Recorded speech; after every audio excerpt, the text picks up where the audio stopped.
Hello everyone, by seeing the thumbnail you have understood what I am going to explain you today. The definition of phrase, clauses and sentences, I'll explain it. First I'll explain the phrases. A phrase is a group of words that function as part of a sentence. It can make sense but does not convey complete thought.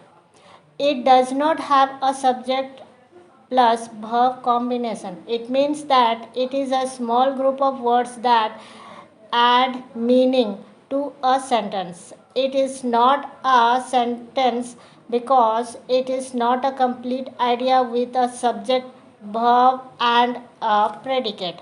The definition of clauses. A clause is a group of words that function as a part of a sentence. It contains subject plus verb combination. Main clause can convey a complete thought. Subordinate clause depend on a main verb to gives complete thought.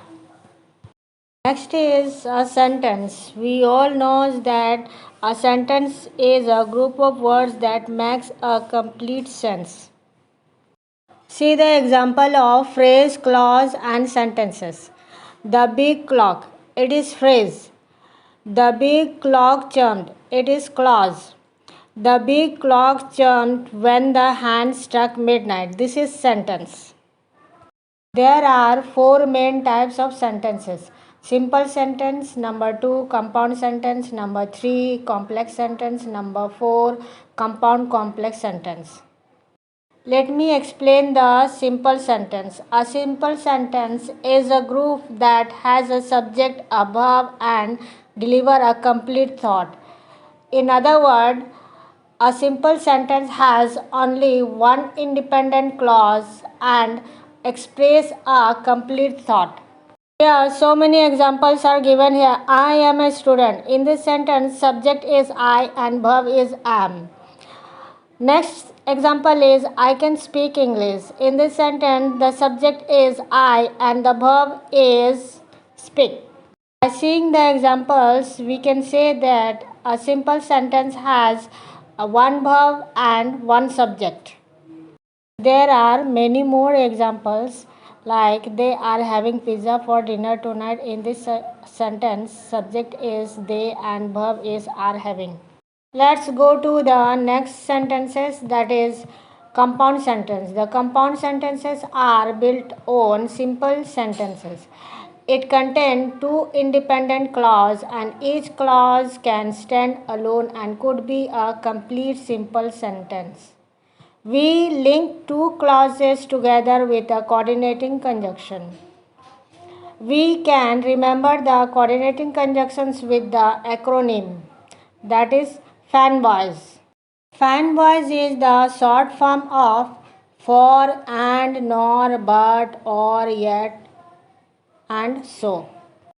Let's talk about the example of compound sentence. Number 1 is I am a doctor. My friend is a teacher.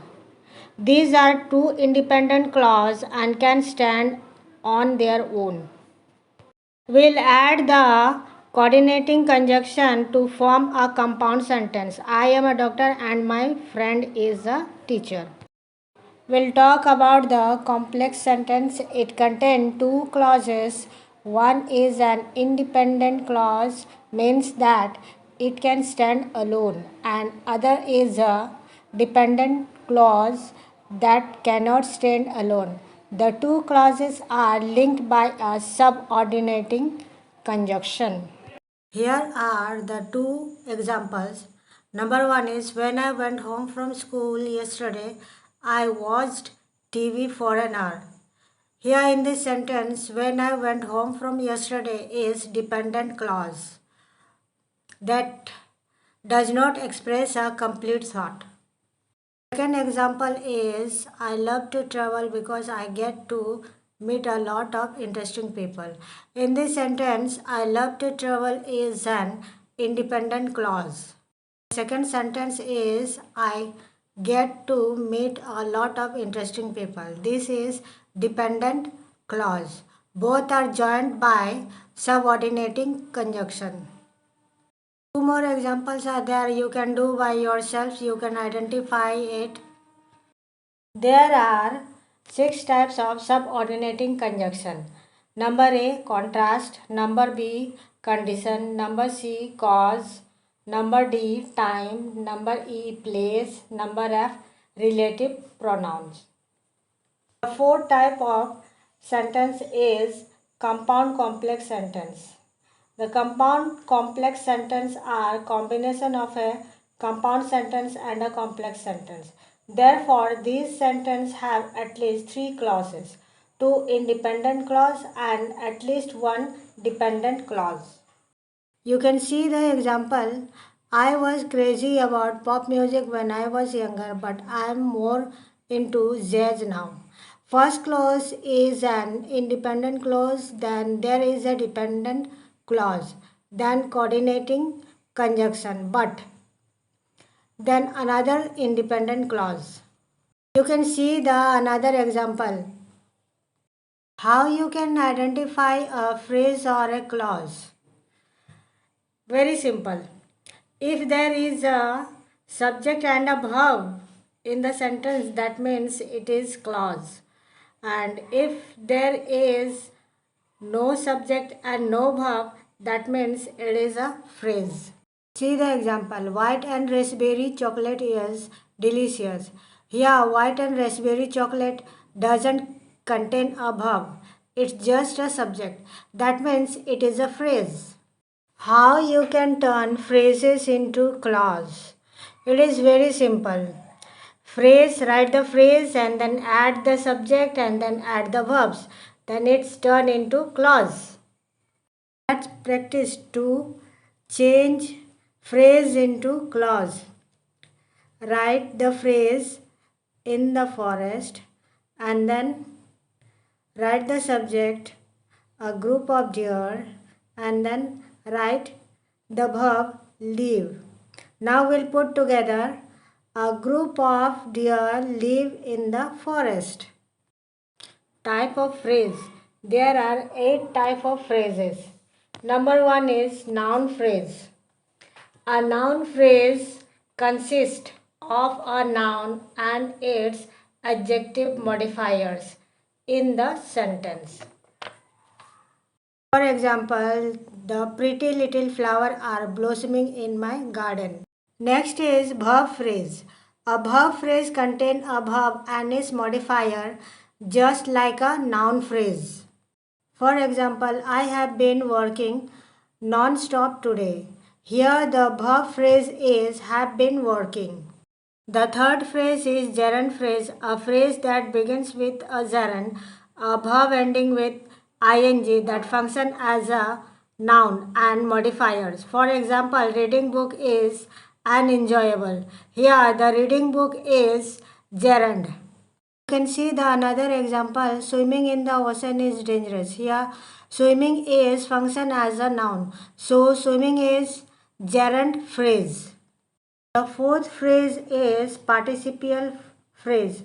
A participial phrase begins with a past or present participle which involves modifying a verb to use as an adjective or a noun.